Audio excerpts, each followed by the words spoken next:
It's June 14th, 2015. The police have just found the body of Claudine DeeDee Blanchard. She was found dead, and in a pool of what appeared to be dried blood in the bedroom of her house in Greene County, Missouri. When the officials checked the house, there was no sign of her daughter, Gypsy Rose. They were especially worried because, according to DeeDee, Gypsy suffered from leukemia, asthma, muscular dystrophy, and decreased cognitive development secondary to her premature birth. Neighbors were worried that she may have been abducted. They found Gypsy the next day, in Wisconsin with her boyfriend. Not only was she not abducted, but investigators concluded that she was actually an adult and didn't have any of the physical or mental health issues her mother claimed that she had had.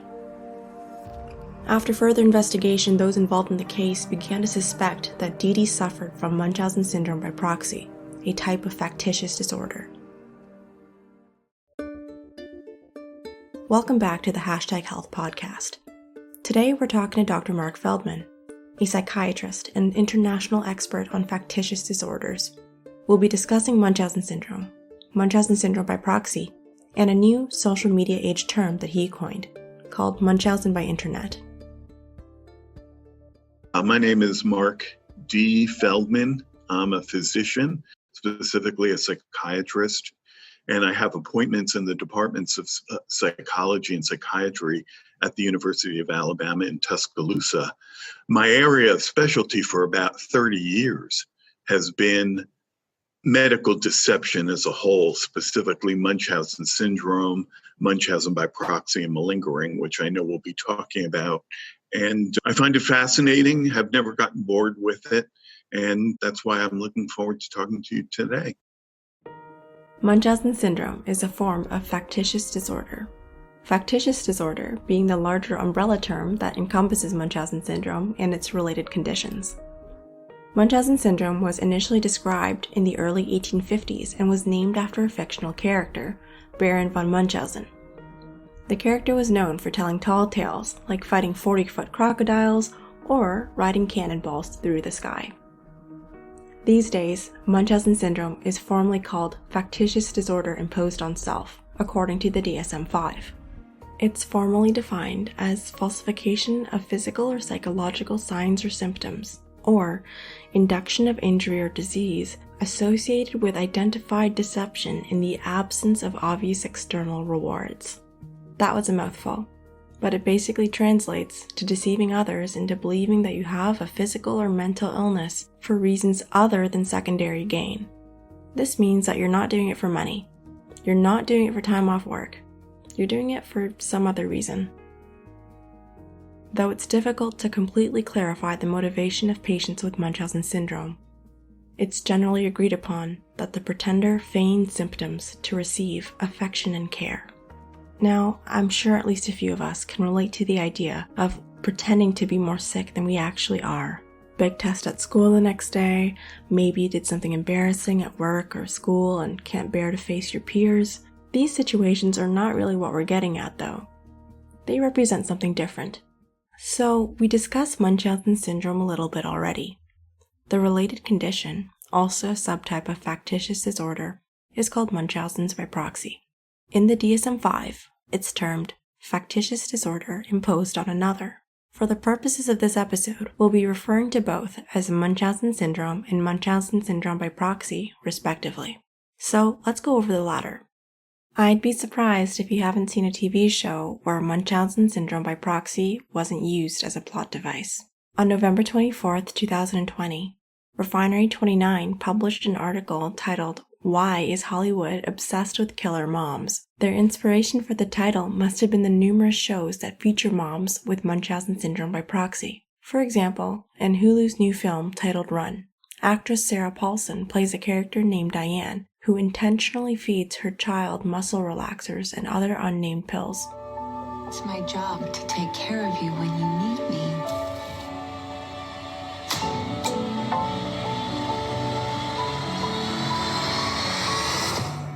And you need me.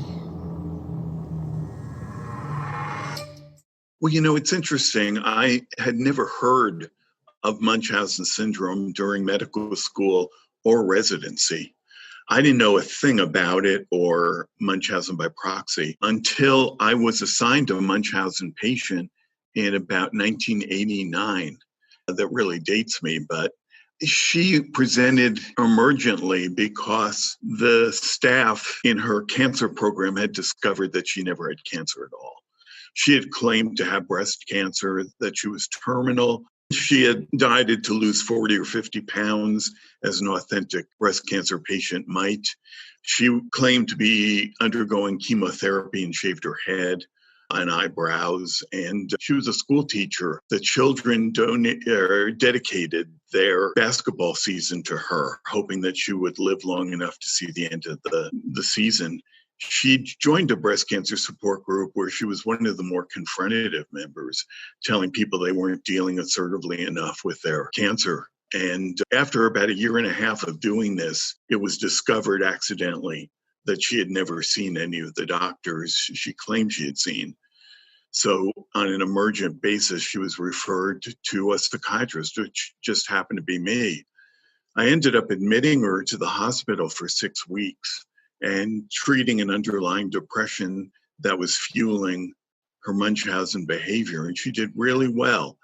I wrote up that case for publication and it got picked up by the Associated Press. And I won't belabor it, but since then, the media have become very, very interested in the subject, and so have healthcare professionals, especially when it comes to Munchausen by proxy. I called her a malingerer because I didn't know, I, again, had never heard of factitious disorder or Munchausen syndrome. And that was a major deficit in my education, I now realized at the time. It wasn't until I wrote up the case for publication as a case of malingered cancer that the reviews came back. They loved the paper, but said, this is a case of factitious disorder or Munchausen syndrome. And then I did a lot of research and found myself really enthralled by the subject. And again, have been studying it ever since. Over the years, many famous cases of Munchausen syndrome have entered the spotlight and received plenty of media coverage. As Dr. Feldman mentioned, he has been in the field since the end of the 80s. So we asked him, what's the most memorable case of Munchausen syndrome or Munchausen syndrome by proxy that you've seen in your career thus far? It's probably the case of Wendy Scott, whose name has appeared in the public press, and she asked me always to use her real name, not a pseudonym.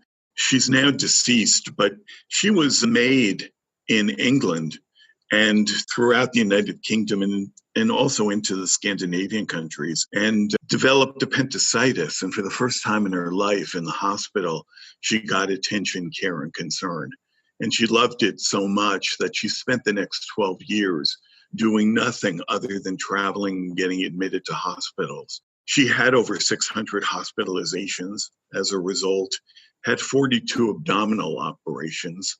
She would go to emergency rooms and complain bitterly of extreme pain in her abdomen.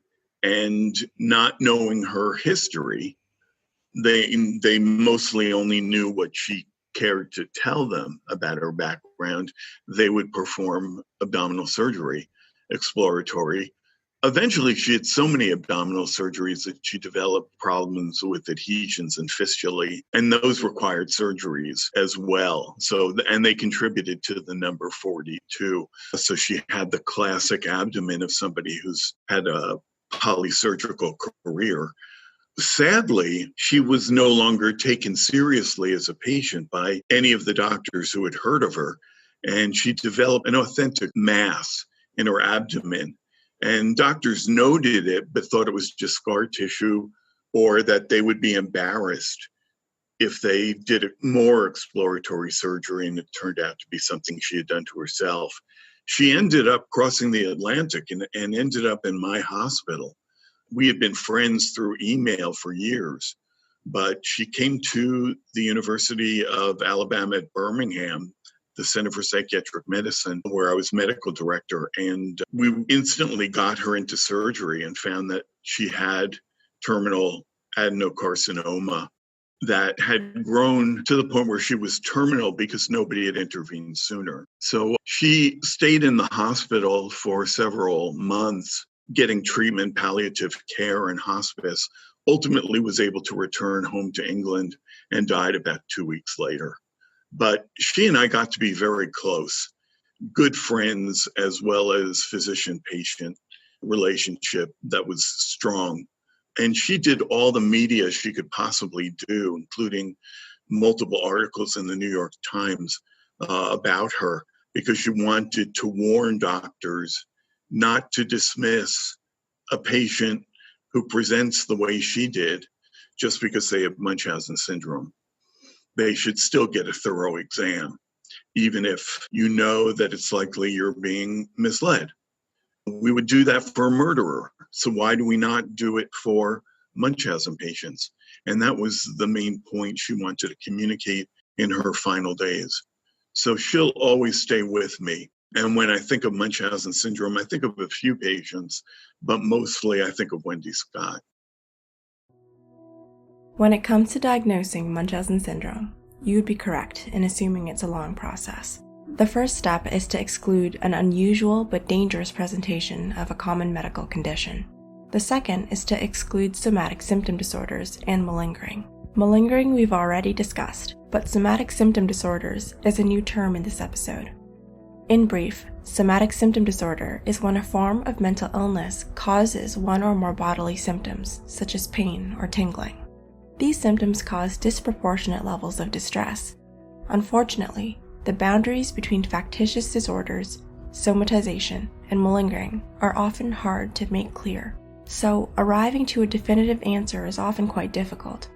Nevertheless, Munchausen's or Munchausen syndrome by proxy should be considered as a possible diagnosis if there's evidence of recurring illness without cause, if there's discrepancies between laboratory testing and clinical presentation, and if the patient doesn't express any concern regarding what would be painful and/or risky interventions. Let's say, though, that in this situation you've done your due diligence and have performed a thorough workup. You've considered somatization and malingering, but you're convinced that Munchausen's is the right fit. So here comes the hard part: telling a patient that they have Munchausen syndrome. Enter the room as a psychiatrist, but also have an internist with me. And I'd say, we agree with you that there's a serious problem here, but the problem isn't the one you would have us believe it is. The problem is not a physical one, it's a psychological one for which we do have treatment and which we will make available to you. And again, most of them say, "Doctor, you're crazy." But we sometimes get the gratification of a patient saying, "Okay, maybe I have been doing things to myself or lying to the doctors." And they engage in psychotherapy and sometimes do very well. Typically goes badly. They don't like being confronted. And many of them sign out of the hospital against medical advice or say, "Doctor, you're crazy. I'm never going to see you again." And they go somewhere else and doctor shop or hospital shop. But every once in a while, if we approach a patient in the right way, they either stop the behavior without admitting to it, but we can follow longitudinally and see that they stopped it, or they'll get psychotherapy. And part of that is they get regular visits with an internist or family doc so that we break the contingency between illness and getting to see a doctor. They might see the doctor every 6 weeks, regardless of whether they're having any problems or not. It's guaranteed that that slot will always be there for them. And eventually they may not require that slot. Also, to the extent that they're after the attention of doctors, the psychotherapy provides a safe space where they can open up to a doctor, typically, or a psychologist with a PhD, or a social worker or a psychiatric nurse.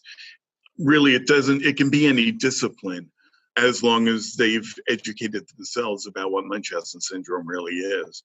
Those patients, about a third of them will do well longitudinally, but many of them drop out of treatment because the behavior is like an addiction or a compulsion. And just as substance abusers relapse, these patients often relapse. Okay, well, what else is out there in terms of treatment, other than regular scheduled visits and psychotherapy? Well, if we can identify an underlying psychiatric disorder that is fueling the behavior, like a major depression or bipolar disorder, or even a psychotic disorder in some rare cases, then the prognosis does improve because we can use medications and cognitive behavioral therapy, other things like that, to remedy the underlying problem that's fueling the Munchausen behaviors. So as the depression, for example, gets better, the Munchausen behaviors go down.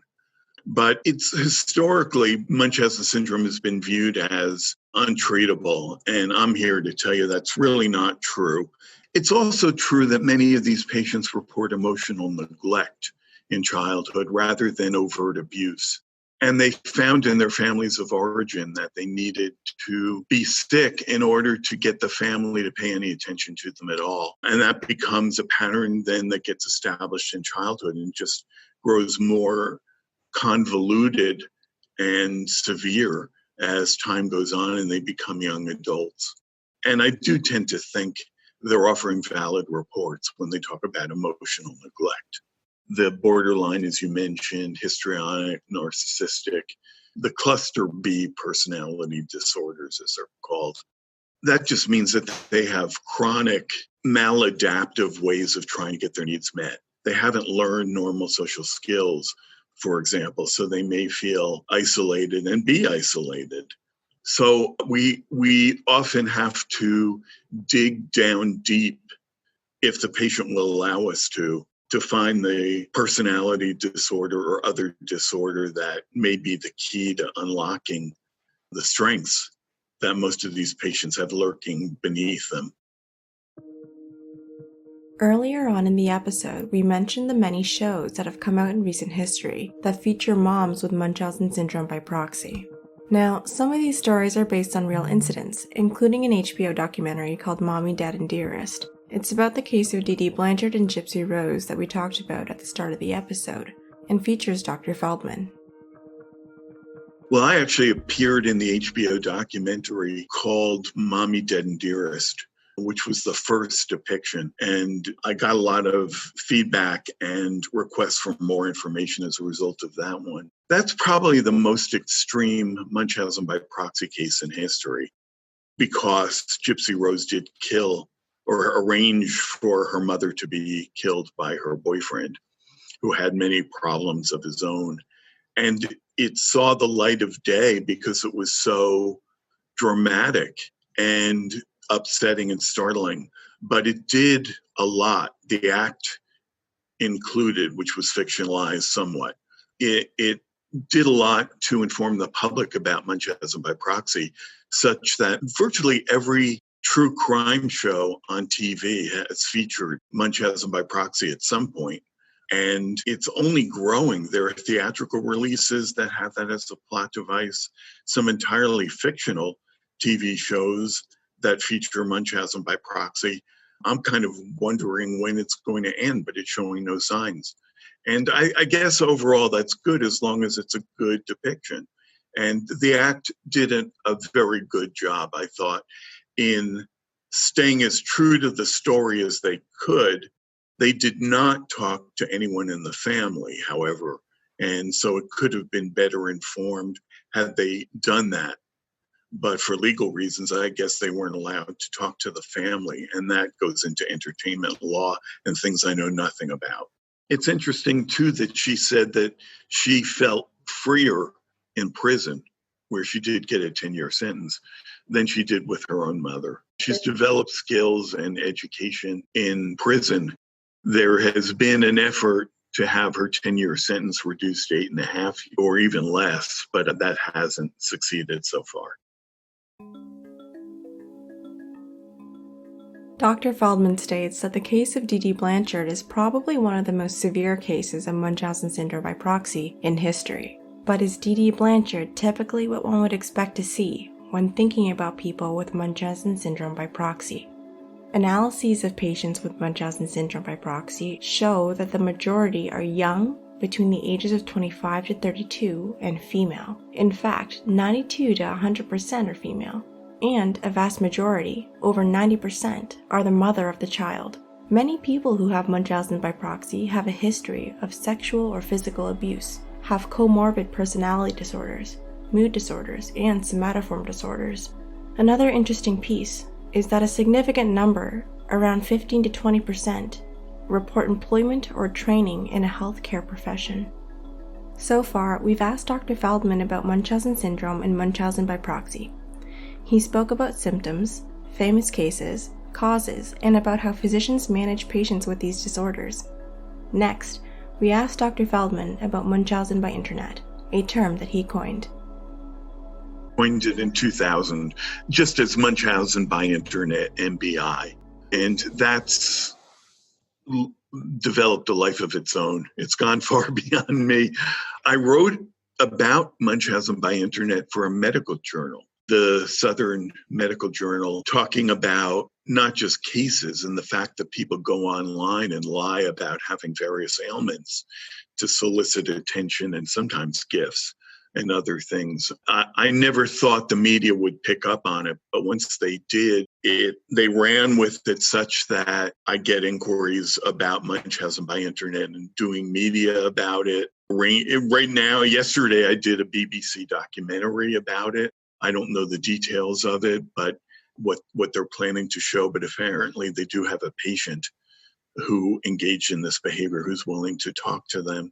There's also a Reddit group for exposing Munchausen by internet patients, exposing their real identities. And that's obviously very controversial.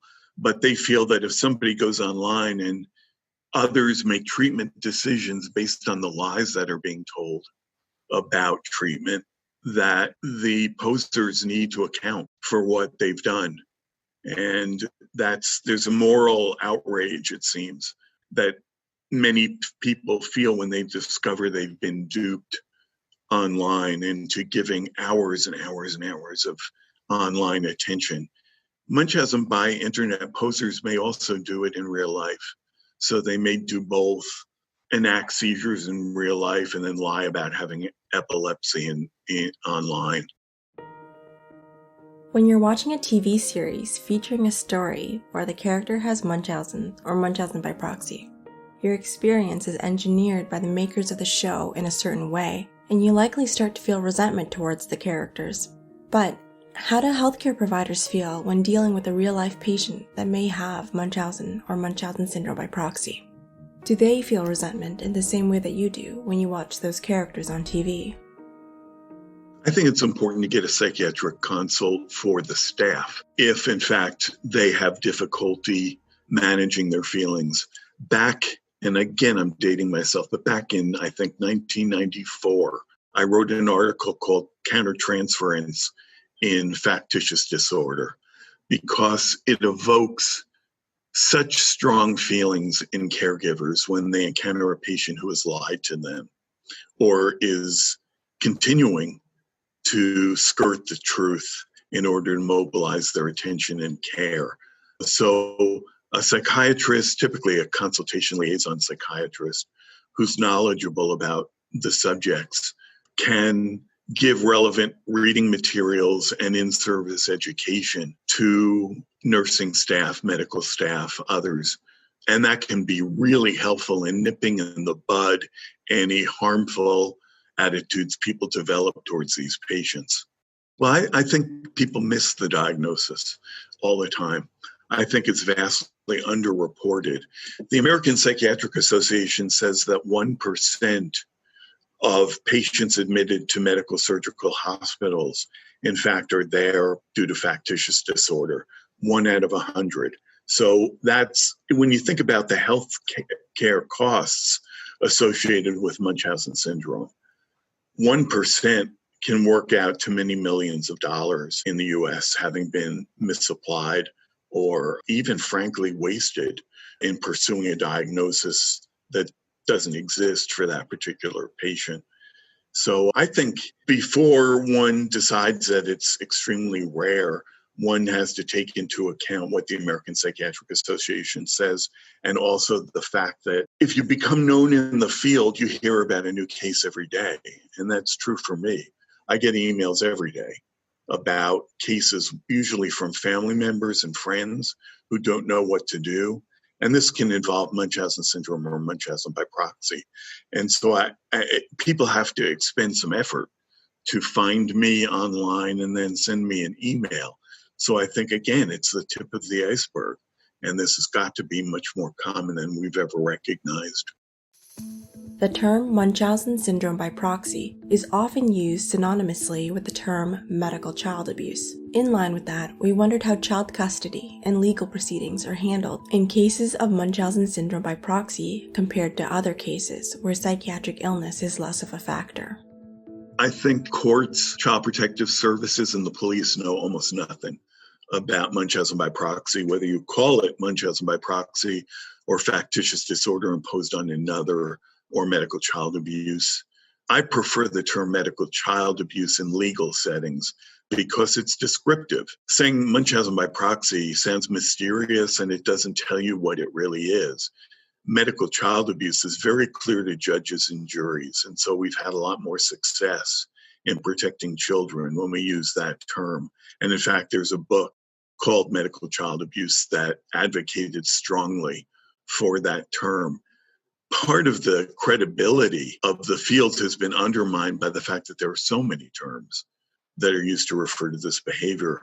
I once tried to list as many as I could, and there may be 15 or 20 used across the world to refer to the same behavior. But I think if we can settle on maybe Munchausen by proxy and medical child abuse and factitious disorder imposed on another, all of which have slight differences, we will be moving the field forward. But it's true that in courts, these mothers are given slaps on the wrist if they even wind up in court. It's not treated seriously enough.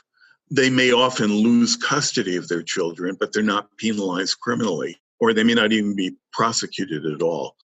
I've seen so many cases like that where I've testified passionately, or others have, and the judges say, well, this poor mother is going to have termination of parental rights. That's enough. We don't need to send her to jail as well. So then, can people with Munchausen syndrome by proxy, where there's a child involved, receive a not criminally responsible judgment on their initial offense?